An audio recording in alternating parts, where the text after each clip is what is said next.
Mesmo a Idade das Trevas não era escura por igual.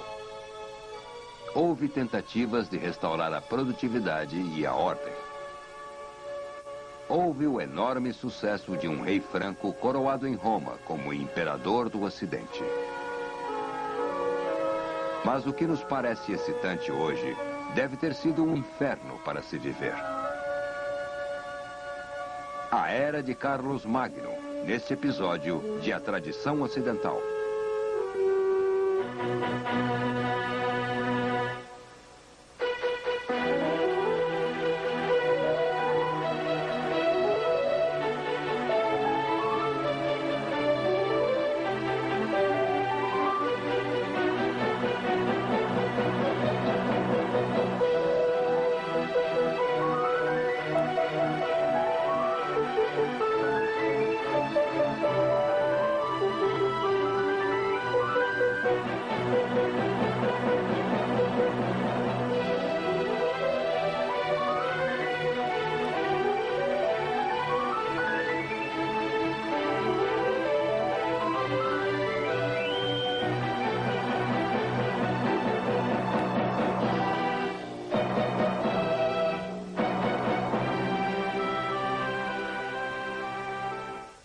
E agora o professor da Universidade da Califórnia, Eugene Weber, em sua jornada através da história da civilização ocidental.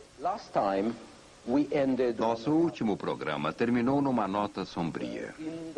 Estávamos na Idade das Trevas, o período lúgubre entre os séculos VI e IX, quando a violência e a corrupção física e espirituais eram endêmicas na Europa. Mas claro que a história jamais é tão direta, quanto mais linear, quanto gostaríamos de pensar. Mas, no que se refere a raízes, grandes feitos estavam acontecendo na Idade das Trevas. Os historiadores discordam quanto à data exata, mas entre o sexto e o 10º século, um arado novo com rodas começou a substituir o arado antigo e leve usado por milhares de anos. O novo arado cavava profundamente, abrindo sulcos e não só arranhando a superfície da terra, como os arados do Mediterrâneo faziam e ainda o fazem. Na mesma época, apareceu um novo método de plantio. Sistemas de rotação mais complexos, como o sistema trienal, que deixava um dos campos desocupado uma vez cada 3 anos para recuperar suas forças. Rebanhos e gado podiam alimentar-se nestes campos baldios e depois nos tocos deixados nos campos plantados após ter sido realizada a colheita. E o esterco deixado pelos animais poderia melhorar ainda mais a safra. O poder de produtividade também melhorava de outras maneiras. Este é um engenho para moer farinha que se tornou viável pelo aparecimento da engrenagem, em algum período da Idade das Trevas. A engrenagem, o apetrecho de transmissão de movimento mais importante após o aparecimento da roda, agora movia mós, moendas e roldanas. Foi então que apareceram engenhos movidos a água, utilizando a força dessa água para moer grãos, cortar madeira. O uso de animais foi imensamente aprimorado também. Os antigos eram muito ineficazes no cuidado e uso de animais agrícolas. Não possuíam ferramentas, o que significava muitos cascos quebrados e muitos animais mancando. Possuíam apenas um arreio em parelha, o que funcionava com bois, mas não era muito bom com cavalos. Também não sabiam como arriar um animal na frente do outro, só lado a lado, o que significava que grandes pesos tinham que ser carregados por grupos de escravos. Entretanto, no século IX, o desenvolvimento de ferraduras cravadas, arreios lineares, coleiras de cavalos, significava que um grupo de animais podia puxar 3 ou 4 vezes o peso daquele puxado por um grupo romano. Isso criou um novo suprimento de força não humana sem custo extra, fazendo pelo século X o que o motor a vapor faria pelo século XIX. Com este aumento de produtividade entre os camponeses do norte da Europa, o centro econômico do continente mudou das margens do Mediterrâneo, onde estava havia tantos séculos, para as grandes planícies entre o Báltico, o Mar do Norte e o Canal da Mancha. Entre desordem e violência, apesar disso, havia mais alimento, mais pessoas, mais atividade.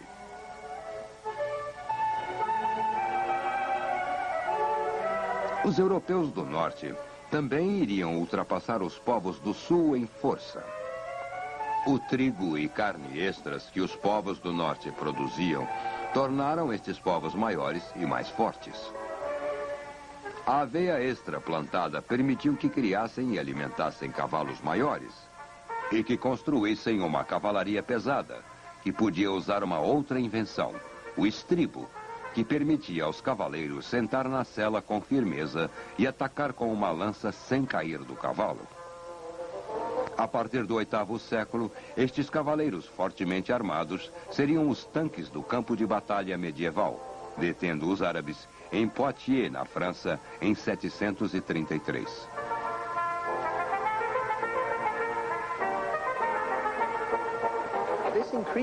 Este poder crescente era muito importante, pois a história é sobre poder. Quem pega, quem mantém, quem usa, quem perde. Não é possível existir sociedade sem poder, cultura ou arte. E o poder está relacionado ao número de pessoas, mas também à produtividade, ao metal e ao dinheiro. Afinal, haverá mais bens disponíveis se houver maneiras mais baratas e eficientes de produzi-los. Um número maior de bens torna mais fácil lutar e vencer as guerras. Portanto, como podem ver, o complexo militar industrial não é nada de novo. O metal tradicional da guerra é o ferro. Desde o tempo dos assírios, o exército com mais ferro tende a vencer a guerra. No início da Idade Média, haveria um aumento na produção de ferro e no número de fundições.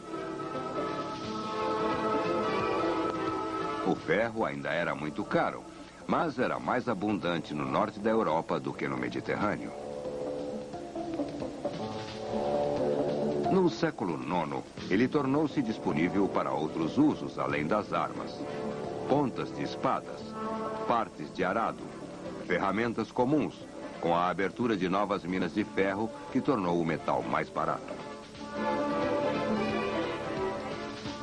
O grande sucesso de uma das tribos, os francos, foi baseado nesta vantagem em produtividade. Para eles, assim como para a maioria das tribos germânicas, a guerra era uma instituição nacional, quase sua característica principal.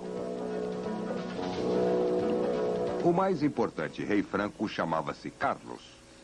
A história o conhece como Carlos o Grande, Charlemagne ou Carlos Magno. E ele foi simplesmente o representante de maior sucesso deste empreendimento guerreiro. Ele herdou o reino de seu pai, Pipino o Breve, e conseguiu ampliá-lo. De 770 até sua morte em 814, Carlos Magno incessantemente fez campanhas de sucesso da Espanha, Itália e Dalmácia até a Alemanha e Boêmia. Carlos Magno era também um estadista capaz, com uma administração eficiente, baseada em servidores alfabetizados e em oficiais reais analfabetos, comandantes militares com responsabilidades territoriais, com títulos que sobrevivem até hoje. Duques, do latim dux, que significa líder ou comandante.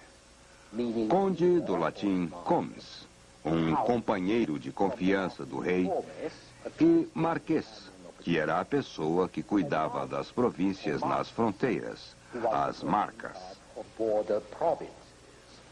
Carlos governava numa sociedade que produzia relativamente poucos excedentes. Suas reformas administrativas visavam fazer com que as terras, principalmente as terras do Estado, oferecessem mais superávit. Ou seja, que tivessem uma estrutura que tornasse possível extrair mais excedentes. Isto serviria para custear os exércitos que liderava, que eram bem grandes. Cerca de 20 mil cavaleiros e 60 mil soldados a pé. Se pensarmos em quanta aveia é necessária para alimentar estes cavalos, quantas carroças são necessárias para carregar os cereais e outros suprimentos, quantos suprimentos são necessários para preparar o exército para mover-se, é possível ver como era impressionante a logística das campanhas militares, como também era o propósito final destes esforços. But so was the ultimate purpose of all this effort. Politicamente, o objetivo de Carlos Magno era reviver o Império Romano, com sua estabilidade e grandeza. E no dia de Natal do ano de 800, ele foi coroado em Roma como imperador do Ocidente. Ele via-se como um eleito de Deus para restaurar e manter a ordem social e os valores que esta ordem representava. E acreditava que isto poderia ser feito com referência à Roma antiga. Como a arquitetura é geralmente uma expressão da política, é possível ver nos palácios e abadias que Carlos Magno construiu a expressão desta tentativa de voltar às fontes romanas, reviver o império imitando suas formas e também expandindo a mensagem cristã civilizada associada a Roma.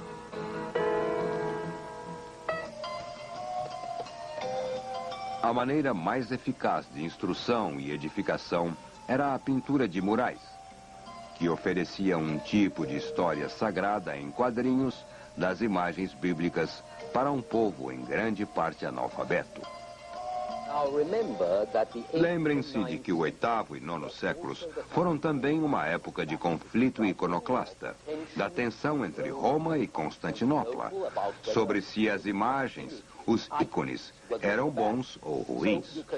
Por isso, o Papa Leão III achava que imagens eram essenciais para levar a mensagem cristã. E, como ele pediu ajuda a Carlos Magno, acabou coroando Carlos Magno, imperador do Ocidente, por este e outros favores. As imagens eram boas também para publicidade e prestígio. Podiam mostrar um passado histórico para uma família ou um povo, como foi feito num dos palácios de Carlos Magno, em Ingelheim, onde as paredes eram cobertas de pinturas sobre a história dos francos, como eles gostariam que sua história fosse contada.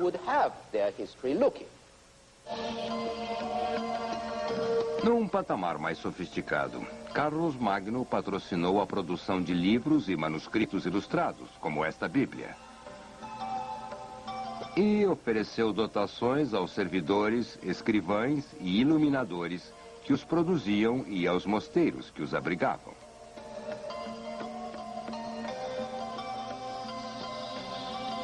Carlos Magno esperava também que os mosteiros gerassem administradores e educadores.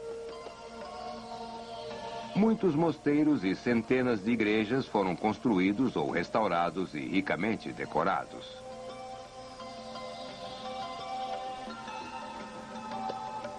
Torres e, principalmente, torres de sinos ficaram mais altas. Ninhos para os anjos e arcanjos que eram convidados a pousar e empoleirar-se para proteger os humanos contra raios e pecados. E mais altas também porque eram impressionantes e visíveis de longe, e práticas como torres de vigia. As torres de vigia logo seriam necessárias, pois vários dos prédios cairiam em uma ou duas gerações. Grande parte das fundações monásticas desapareceram na época problemática que se seguiu à morte de Carlos Magno. Uma destas, a Abadia de Saint-Riguier, foi construída em 790, perto de Amiens, no nordeste da França. Abrigava 300 monges, uma escola com 100 estudantes, 110 cavaleiros com sua própria capela e um grande número de criados para servir todas estas pessoas. A simpatia especial de Carlos Magno por acadêmicos e servidores significava que assim ele garantia seu favoritismo entre eles, o que é refletido nos documentos da época. Mas o reinado de Carlos Magno não era baseado em buscas intelectuais ou sabedoria. Era baseado em guerras, em violência exercida com sucesso, como foi toda a dinastia carolíngia de reis francos, que governaram por 2 séculos e meio, da época do pai de Carlos Magno até o ano 987. Mas quando a civilização carolíngia não pôde mais enfrentar violência com violência superior, ela decaiu. Carlos Magno queria ser um imperador romano de fato e de nome, mas morreu em 814 como um chefe franco, dividindo suas terras entre os vários filhos legítimos. Poderia ter sido pior, já que tinha centenas de filhos bastardos. Os sucessores de Carlos Magno eram incompetentes e divididos. Após 820, os nórdicos, húngaros e sarracenos levaram à Europa um horror ainda maior do que aquele sofrido nos séculos anteriores a Carlos Magno. Sarraceno é simplesmente a palavra bizantina para árabe muçulmano. Os ocidentais usaram a palavra para descrever o inimigo muçulmano que ia em direção ao norte pelo Adriático, Mediterrâneo e os Pirineus. Eles atacaram nos Alpes e na França Central. Até saquearam Roma em 845, mas isto estava se tornando uma tradição. Todo mundo estava saqueando Roma. Embora os húngaros jamais tenham conseguido chegar tão longe, eles espalharam terror pelo resto da Europa. Os húngaros eram um povo turco das estepes eurasianas e expulsaram os hunos do que hoje é a Hungria. Eles causaram devastação até as muralhas de Constantinopla, por toda a Alemanha e França até Borgonha e o Vale do Rhône, e também a Itália. Eram a escória da Europa, até serem derrotados e convertidos na segunda metade do 10º século. Na verdade, nossa palavra para um ogro faminto e gigante, que aparece nos contos de fadas para o herói derrotar, vem da palavra para húngaro, hungar ou hungri.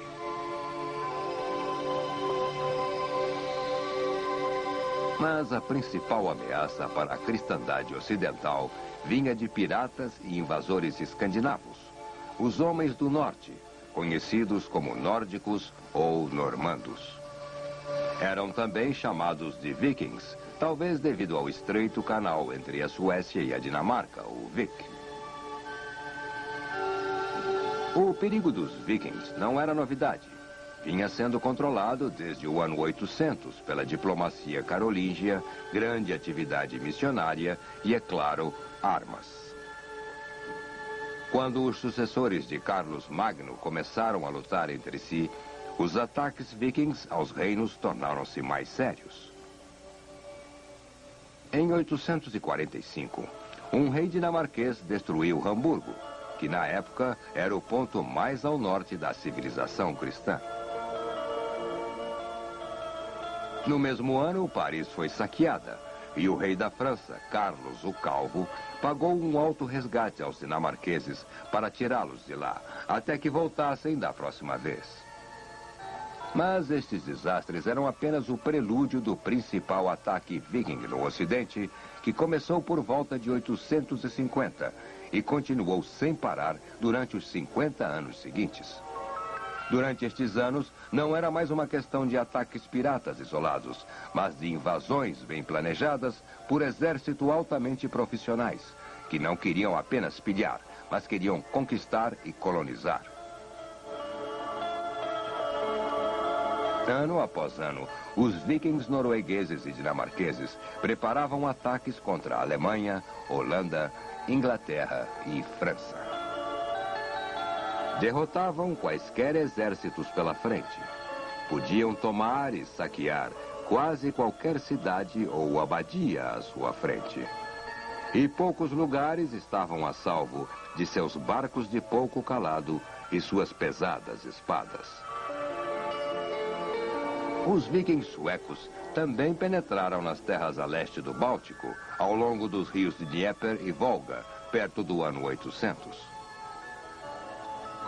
O nome da terra que chamamos Rússia vem do nome finlandês destes vikings, Ruotzik ou Rowers.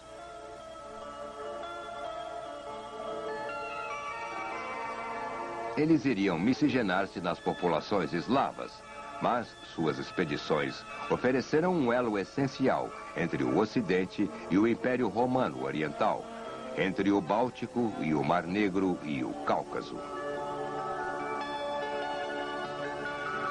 No Ocidente, entretanto, as colônias vikings foram fundadas durante os anos 900 pelas ilhas do Atlântico, na Inglaterra, Irlanda, Islândia e Groenlândia, aportando algumas vezes no continente norte-americano.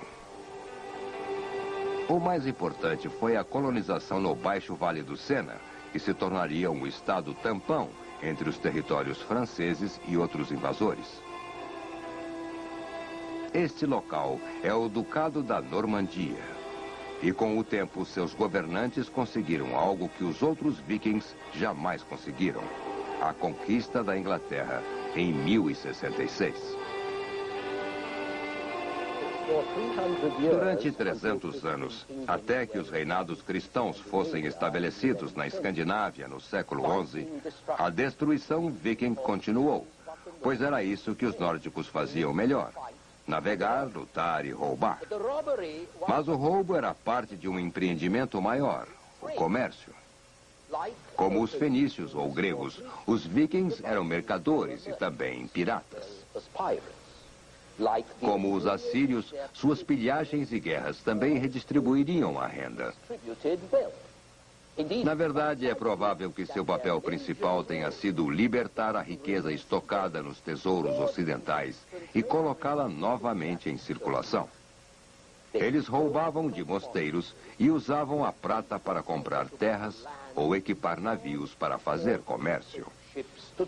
Assim, provavelmente os vikings foram importantes para reabrir o comércio interno na Europa e contribuíram para o início do restabelecimento econômico, após a depressão que eles mesmos ajudaram a criar.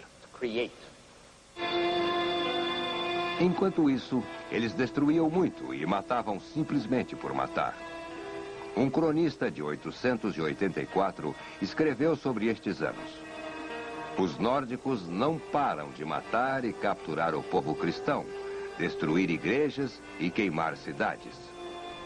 Em toda parte não há nada exceto corpos, clero e leigos, nobres e pessoas comuns, mulheres e crianças. Não há estrada, lugar algum onde o chão não esteja coberto de cadáveres. Vivemos pesar e angústia ante este espetáculo de destruição do povo cristão.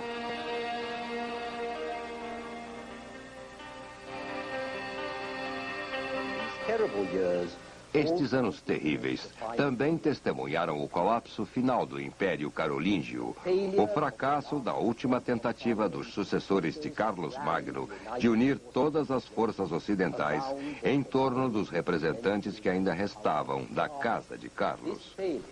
Este fracasso foi seguido por um novo alinhamento de poder. Os novos líderes não eram os reis francos, eram líderes locais, que mantinham um pouco de ordem e que organizavam a resistência contra ataques externos. Erd, o Conde de Paris, ou Rollo e seus descendentes na Normandia, ou Henrique, o Duque da Saxônia e seu filho Otto, que finalmente derrotaram os húngaros, estes novos príncipes extraíam sua autoridade de sua liderança militar e de seu poder de proteger o país, e uma série de vitórias, na metade dos anos 900, marcariam a reviravolta. Havia muito sofrimento reservado ainda para o Ocidente, mas o pior dos horrores havia passado e a sobrevivência da cristandade estaria segura, como veremos no nosso próximo programa.